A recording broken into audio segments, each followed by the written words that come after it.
Gloire à Dieu, alléluia. Je vous salue à tous au nom de Jésus, amen. À ceux que je n'ai pas pu voir, que Dieu vous bénisse à tous. C'est toujours un plaisir de venir ici à l'église. Amen. Que Dieu vous bénisse à tous. Et je sais que dimanche, il n'y a pas le culte ici. Mais il y a un culte aux Égalates. Vous êtes bienvenus. Vous pouvez venir là-bas, faire le culte avec nous ensemble. On sera bénis de la part de Dieu. Amen. Non, mais quand vous revenez là, moi. Ah, bueno, seguro. El que pueda, claro, celui qui peut. Vous te venez? Ah ben, il y a mon Manuel qui prédique, sinon il faut prédiquer tout. Je rends grâce à Dieu pour ces moments qu'on a, parce que dans la zone de Marseille, il y a des bénédictions qui nous attendent en abondance, amen. Je rends grâce à Dieu que Juan, il va partir là-bas au Portugal, c'est une première pour nous. Eh bien, on va l'aider, on va contribuer. On ne peut pas aller jusqu'à là-bas, mais on a contribué avec notre petite offrande, amen. Eh bien, un peu chacun, ça fera pour qu'il puisse prêcher l'évangile là-bas, que Dieu le bénisse. Et à part notre offrande, il a notre prière aussi, amen. J'ai bien aimé le cantique qui chantait le frère tout à l'heure, qui disait de la tsunamita et de la mado, amen. C'est important ça.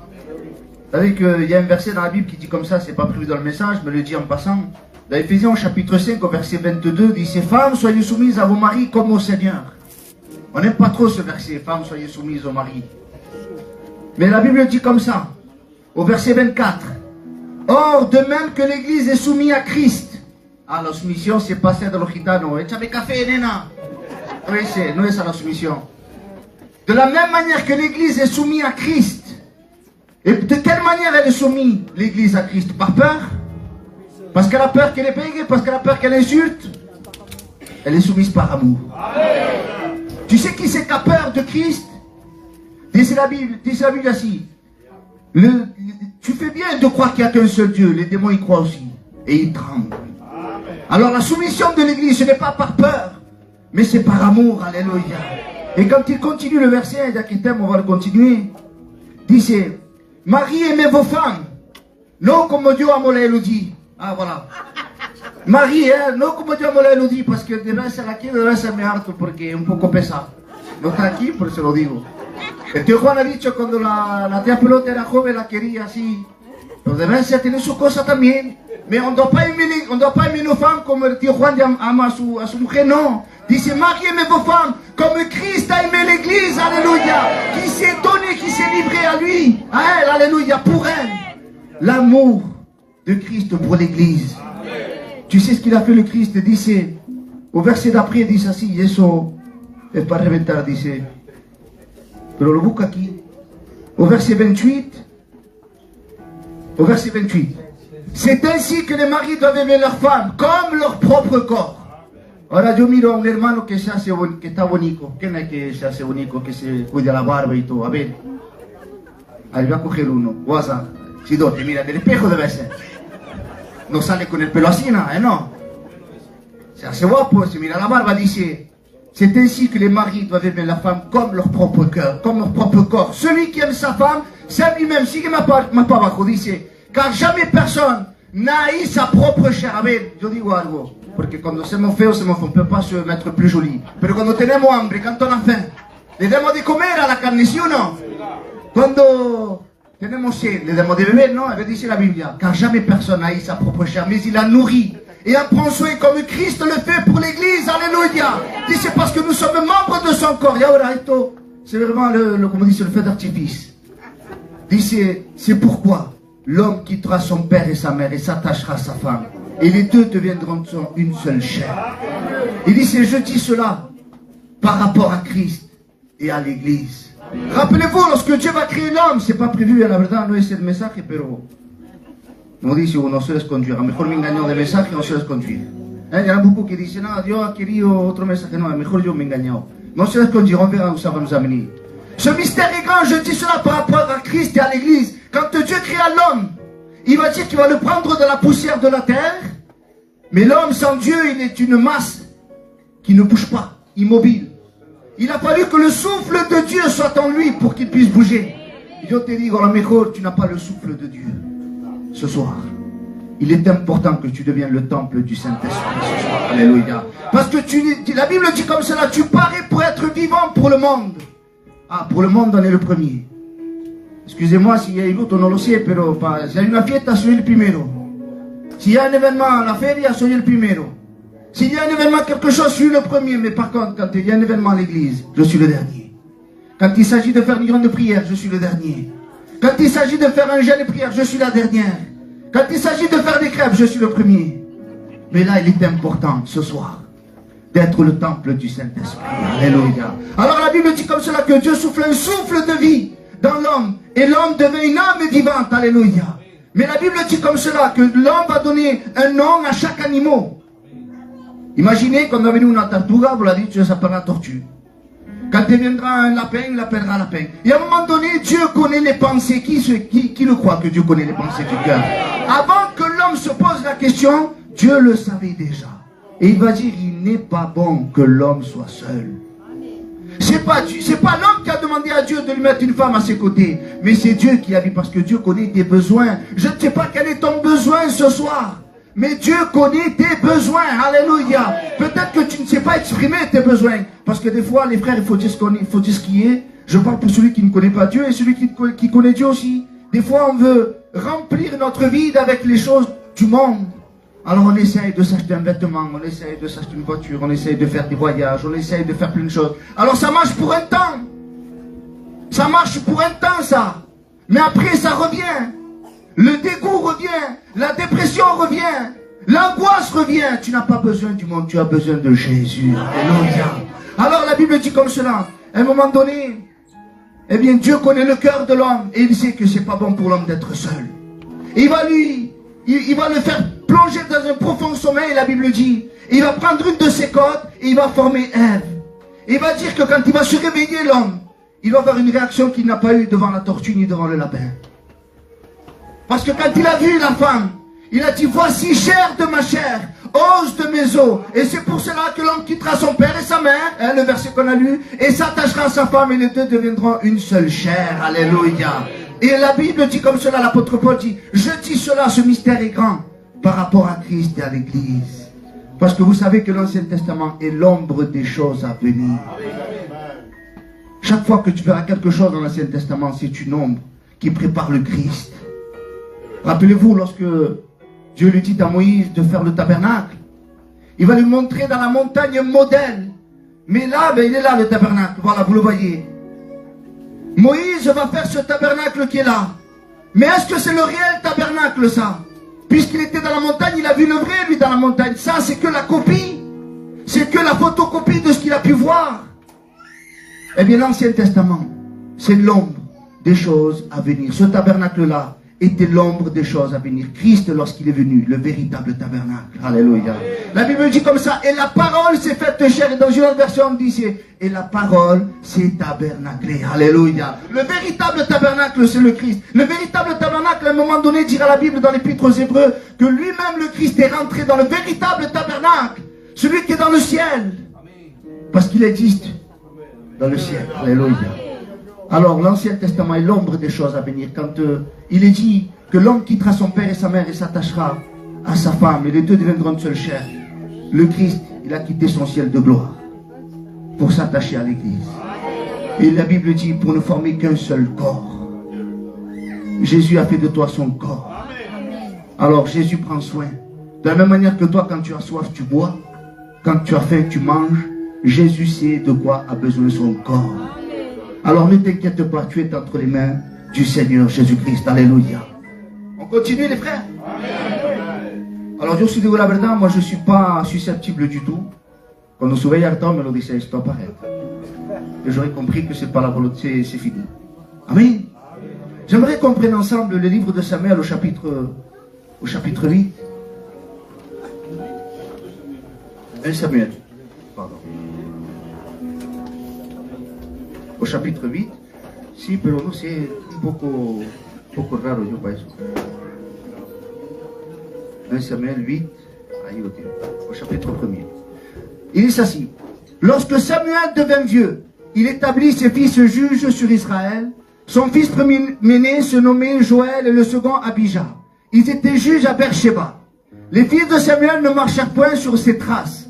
Ils se livrèrent à la cupidité, recevaient des présents et violé la justice. Tous les anciens d'Israël s'assemblèrent et vinrent auprès de Samuel à Rama et lui dirent, voici, tu es vieux, et tes fils ne marchent point sur tes traces. Maintenant, établis sur nous un roi pour nous juger comme il y en a chez toutes les nations. Amen. Amen. Alors voilà une petite histoire qui a changé le cours d'Israël. Samuel était vieux. Samuel était le prophète. Samuel était le juge en Israël. Alors un jour, la Bible dit que Samuel, lui, qui avait grandi auprès d'un ancien appelé Élie, le souverain sacrificateur, la Bible dit qu'il était témoin d'une scène. C'est que durant son enfance, c'était un enfant, dès lors qu'il était tout bébé, il était, comme on pourrait dire, à la réunion. Depuis qu'il est dans le couffin, il est dans la réunion. Samuel, lui, depuis qu'il est tout bébé, il est dans le temple. Et plus il grandit, et plus il va être témoin d'une scène, c'est que les enfants d'Élie ne faisaient pas la volonté de Dieu. Et la Bible passe, et la Bible, le temps passe. Et à un moment donné, Samuel se retrouve à être juge d'Israël. Et des fois, les frères et sœurs, on commet des erreurs. On est témoin des erreurs des autres, et ça ne nous empêche pas de commettre nous-mêmes les erreurs. Samuel, lui, qui était témoin de cette erreur, lui qui avait vu la conséquence du péché des enfants d'Élie, il a vu Élie mourir, il a vu les enfants d'Élie mourir. Eh bien, la Bible dit, quand ça vient à son tour, lorsqu'il devient vieux, il établit ses enfants, et ses enfants ne marchaient pas sur les traces de Samuel. Je vous l'ai dit, les frères et sœurs, si tu n'éduques pas ton enfant selon la Bible, le monde se chargera de l'éduquer selon le monde. Prends du temps de lui enseigner les choses de la Bible. Prends le temps de lui expliquer les cantiques. Moi, quand je vois le frère Isidore, ha nacido casi en la iglesia, creo que ha nacido en la iglesia, y muchos de hoy en día, la nouvelle génération de maintenant, ils naissent dans les églises, que c'est beau de voir des hommes, des femmes chanter à la gloire du Seigneur. Parce que si on ne le fait pas, les frères, le monde le prendra, nos enfants. Et ils vont les éduquer. Et l'éducation d'il y a 50 ans en arrière, c'est pas l'éducation de maintenant. Hein.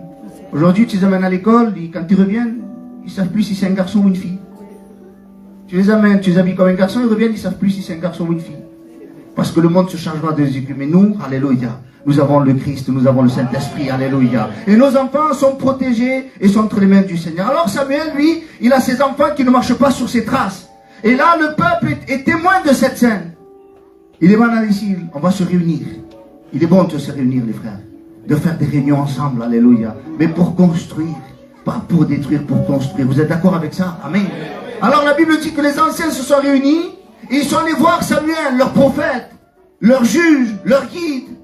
Il va dire, voilà Samuel, tes enfants ne marchent pas selon tes voies. Et toi tu te fais vieux, il y a ta sévérité, Kodia. Il va décider maintenant, établis-nous sur nous un roi pour nous juger comme il y en a sur les nations. Alors je trouve que la première partie est sage de se réunir. Mais la deuxième partie, elle est insensée.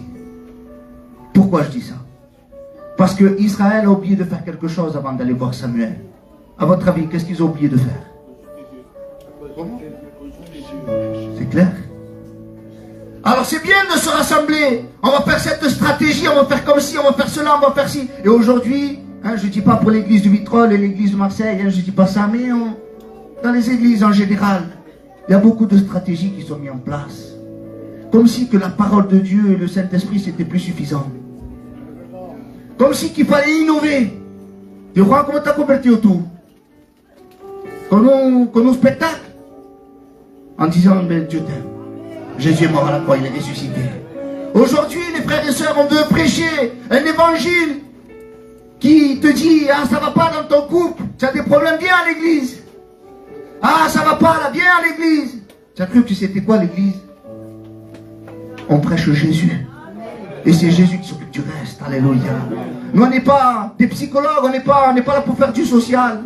On est là pour prêcher le Christ. Alléluia. Et c'est Jésus qui se chargera du reste. Alléluia. Alors on continue dans le message, il va dire, fais-nous un roi comme il y en a chez les autres nations. Ça, c'est pas sage, les frères. Il fallait demander à Dieu d'abord. Et moi, ce qui m'intéresse, c'est la réaction de Samuel.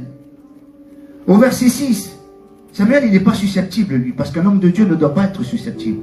Une femme de Dieu ne doit pas être susceptible. Il est capable d'encaisser.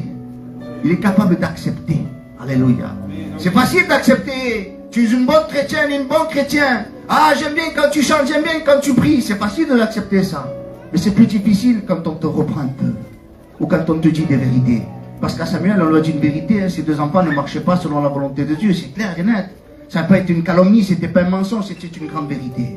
Et la Bible dit comme cela. Au verset 6. Et Samuel dit avec déplaisir qu'il disait, donne-nous un roi pour nous juger. Il n'a pas vu avec déplaisir qu'il parlait de ses enfants. Parce qu'ils ont dit sur ça, ils ont raison. Mais là où il a vu avec déplaisir, c'était qu'il voulait un autre roi. Mais voilà la réaction de Samuel. Il va dire, et Samuel pria l'Éternel. Alléluia. Voici autre. Comme yo, Samuel, quand j'étais tout bébé, on m'a mis dans le temple. Moi qui ai grandi, j'ai vu le souverain sacrificateur Élie. Moi qui ai vu tellement de belles choses, et tu me dis à moi de ne plus être le juge d'Israël. Non, mais que non, ça c'est... Non, il ne faut pas être comme ça, les frères et sœurs. Alléluia. Samuel, lui, il n'était pas susceptible. Il s'est présenté devant Dieu avec cette plainte. Et tu sais ce qu'il a fait? Il a déversé son cœur à Dieu. Et qu'il est bon de déverser son cœur à Dieu. Combien de temps ça fait que tu n'as pas déversé ton cœur à Dieu? On déverse notre cœur à un, à l'autre. À une amie, à une copine, à un copain, à un ami, à quelqu'un qu'on connaît, la famille, papa, maman. Mais à Dieu, le plus important. C'est à Dieu que tu dois déverser ton cœur. La Bible dit comme cela. Et Samuel, l'Éternel dit à Samuel, écoute la voix du peuple dans tout ce qu'il te dira. Et là, j'aime bien ce que Dieu lui dit. Car ce n'est pas toi qu'il rejette. Hein, comme si que Samuel, dans sa prière, il s'est plaint. Seigneur, ils m'ont rejeté à moi, le Samuel, de la cuenta. Il va dire, ce n'est pas toi qu'il rejette. C'est à moi qu'il rejette, afin que je ne règne plus sur eux. Le mot régner, ça laisse sous-entendre qu'il y a un roi. Et tu sais qui c'est qui gouvernait Israël? C'était pas Samuel. C'était Dieu qui gouvernait Samuel. C'était Dieu qui gouvernait Israël. Et la Bible dit, ce n'est pas toi, Samuel, qu'ils ont rejeté. Mais c'est à moi, ici. Il dit, ils agissent à ton égard comme ils ont toujours agi. Depuis que je les ai fait monter d'Égypte jusqu'à ce jour. Ils m'ont abandonné pour servir d'autres dieux. Et la Bible dit, écoute donc leur voix. Mais donne-leur des avertissements. Ah, claro. Parce que on veut un roi pour nous juger. Comme les autres nations. C'est ça le modèle que vous avez? Israël, c'est les nations. Et yo se la pregunta. Ce soir, je vous pose la question. Quel est ton modèle ce soir? C'est les nations. Tu veux faire comme le monde? Tu es libre de faire comme tu veux. Ici, ce n'est pas une secte. Ici, tu n'as pas signé un contrat. Ici, tu n'es pas en CDI. Ici, dans le livre de la vie, si ton nom est inscrit dans le livre de la vie, gloire à Dieu. Mais si tu ne veux pas, tu es libre de ne pas vouloir. Parce que les frères, c'est pas Dieu qui envoie en enfer. C'est pas Dieu qui envoie les âmes dans le feu de la géhenne. C'est la personne qui n'accepte pas le Christ. C'est pas pareil. Alors, là, la Bible dit comme cela. Dis-leur des avertissements. Pour qu'elles se figurent, eux, ils pensent qu'un roi, c'est que pour juger. Mais tu vas leur expliquer ce que c'est qu'un vrai roi. Parce que des fois, on est ignorant. Il faut dire ce qui est. On ne sait pas tout. On croit connaître. On croit tout savoir. Mais on ne sait pas tout. Ah, ils veulent un roi que pour nous juger. Non, non, non, non, c'est ainsi. Alors, quelques caractéristiques du roi. Il est dit ici, au verset 13. Voici quel sera les droits du roi qui régnera sur vous. Écoutez bien les frères et sœurs parce que c'est très important. Soit tu fais le choix de Dieu, soit tu fais le choix du monde. Tu es libre ce soir. Mais attention, chaque action a une conséquence. Si ton roi c'est Jésus, gloire à Dieu. Si ton roi c'est le monde, voilà ce qui t'attend. Il prendra vos fils et les mettra sur ses chars et parmi les cavaliers afin qu'ils courent devant son char. Le roi se fera un plaisir de rentrer chez toi, de prendre tes enfants. Parce que tu as voulu marcher comme le monde. Parce que tu as voulu faire comme le monde. Le roi aura droit de toucher tes enfants. Aura droit de se servir de tes enfants. Pas pour les amener aux eaux comme dimanche. Mais pour les mettre à la guerre. Ah, c'était plaisant ça. Moi je voulais pas ça. Moi je voulais un roi pour me juger. Ouais, mais c'est pas comme ça, bébé. Moi je voulais faire un peu comme le monde, moi. Je voulais un peu chanter comme le monde, moi. Je voulais m'habiller un peu comme le monde, moi. Je voulais penser un peu comme le monde. Non, non, non. Mais si tu fais comme un peu comme le monde, ben le monde fera plus pour toi. Et on continue. Il va décider. Au verset 13. Donc, il prend les fils. Ensuite, il dit, il prendra vos filles pour en faire des parfumeuses, des cuisinières et des boulangères. Ah, ça, Israël, il ne le savait pas, ça. Mais c'est pas fini. Dice au verset 14, il prendra la meilleure partie de vos champs, de vos vignes et de vos oliviers, et la donnera à ses serviteurs. Il va se servir chez toi, ni paé, ni pâti, et pas souci pour ses serviteurs à lui. Ben oui, mais c'est ta faute, tu as voulu faire comme le monde. On veut un roi pour nous juger, c'est tout. Non, non, non, non. Un peu comme le monde, tu feras comme le monde après. Il faut tout prendre. Et ce soir, tu es libre de choisir la bonne part. Alléluia. Deux chemins se présentent à toi. Le chemin de la vie et le chemin de la mort. Et la Bible te dit, te conseille, je te conseille de prendre le chemin de la vie. Alléluia.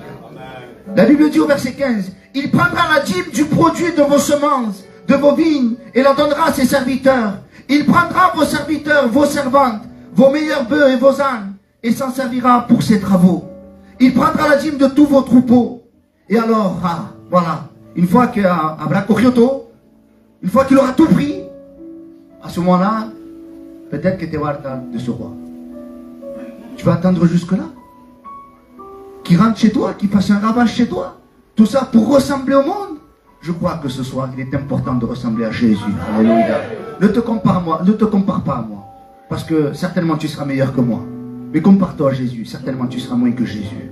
Mais ça t'aidera à avoir un modèle, à courir dans ce modèle-là. Alléluia, bendito sia Dieu. Mais la Bible dit une chose importante dans le verset 18. Il dit, et alors, vous crierez contre votre roi, et que vous vous aurez choisi, mais l'Éternel ne vous exaucera point. Et je me preguntaba una vez leyendo esto, digo, Seigneur, je ne comprends pas. Samuel était juge. On va faire une parenthèse. Pour sortir le peuple d'Israël de l'esclavage, Dieu a utilisé qui? Moïse. Mais Moïse n'est pas éternel. Il n'a pas pu faire tout le travail, lui. Moïse a sorti le peuple de l'esclavage, mais arrivé sur la montagne, Dieu lui dit, tu vois le pays qui est au loin là-bas? Eh bien, tu ne n'entreras pas. Et la Bible dit, et Moïse mourut. C'est normal. Parce que Moïse est un pécheur, il prive de la gloire de Dieu. C'est comme ça. Il n'est pas éternel. Oui, il est sauvé, mais c'est un mortel. Ensuite, la Bible dit que c'est Josué qui prend la suite. Et c'est Josué qui va faire entrer Israël à Canaan. Mais est-ce que Josué est resté éternellement? Il ne peut pas être éternel lui non plus. Josué mourut. Et la Bible dit une fois qu'ils sont dans Canaan, il va arriver une période qu'on appelle les juges, et le premier juge s'appelle Othniel. Donc pour pouvoir conduire son peuple, pour arriver au processus que Dieu voulait, Dieu a utilisé 3 hommes. Moïse, chacun avait sa fonction pour sortir le peuple de l'esclavage. Josué pour le faire rentrer à Canaan, et Othniel pour juger Israël dans Canaan. Jésus est celui qui t'a sorti du monde. Jésus est celui qui te fera rentrer dans le ciel. Et Jésus sera avec toi dans le ciel.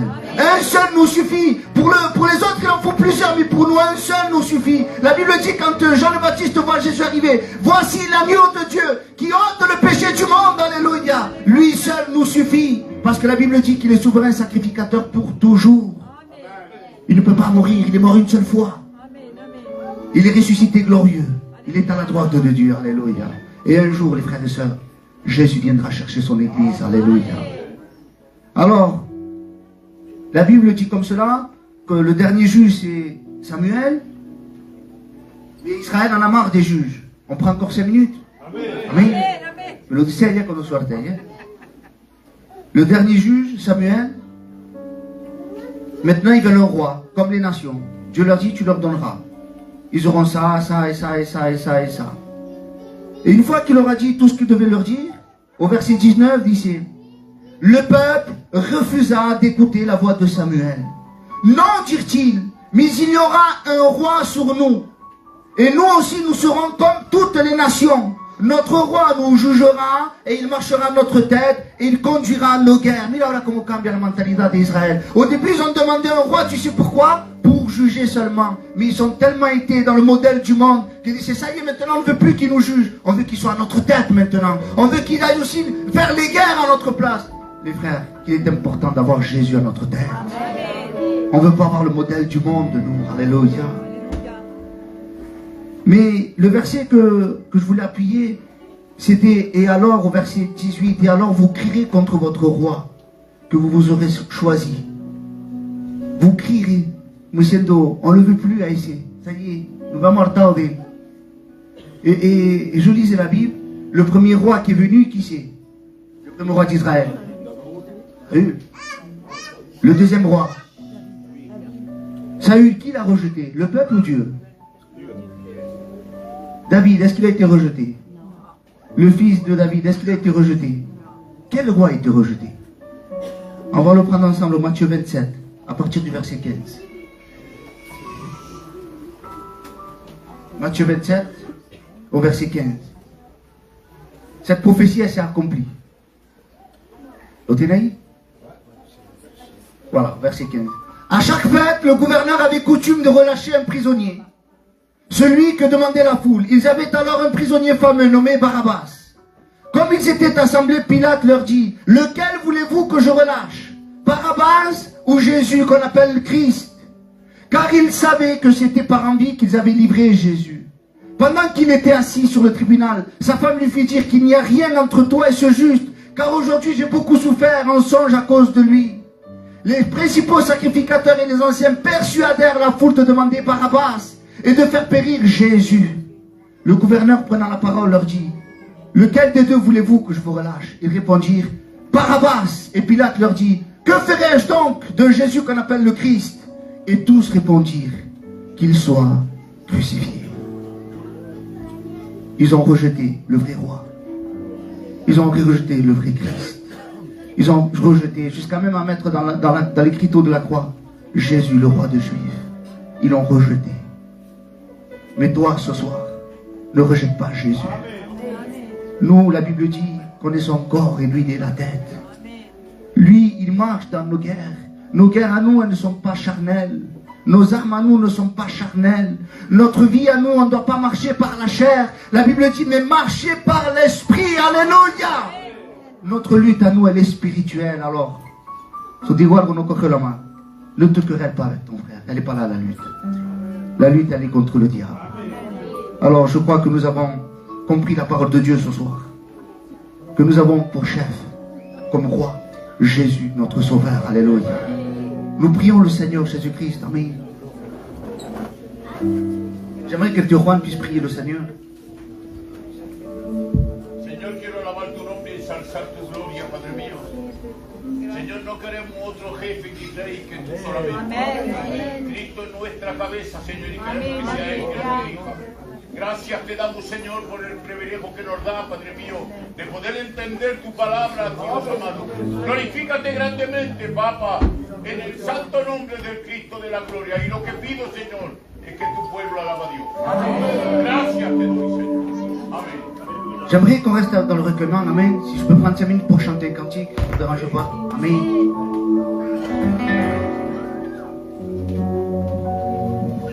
Et j'aimerais te présenter Jésus en chantant. Alléluia. A ver si me acuerdo de la palabra, porque a veces...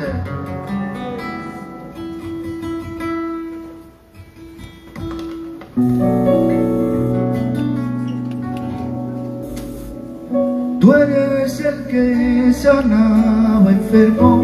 Tú eres quien dio vista a los ciegos, tú eres quien dio vida a los muertos, tú eres quien se dio en el madero, tú eres quien andó por las aguas, que predicó a la samaritana, que dijo a Pedro tú me amas, que a los 12 años ya enseñaba, eres el verbo hecho carne, herido estaba y veniste a buscarme, con una cruz cargada en tus espaldas, y vi en tu rostro amor en la mirada, ni rencor, ni odio, ni mala palabra, no vi rechazo, vi que te traspasaba, vi que en el templo el velo se rasgaba, y que en tu rostro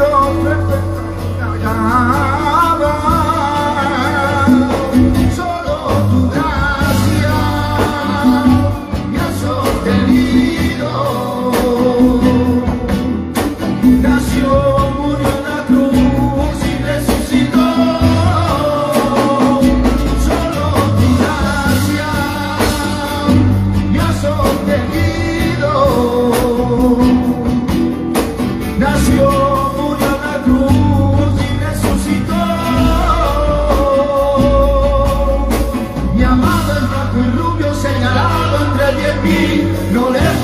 medidas Él no se puede medir. Es el principio y el fin. Y amado el blanco y rubio, aleluya. Aleluya. Medida Él no se puede medir. Es el principio y el fin. Incomparable, inigualable. Es aquel niño que intentaron matarle. Él es el que nació en Belén. Incomparable, inigualable. Es aquel niño que intentaron matarle. Él es el que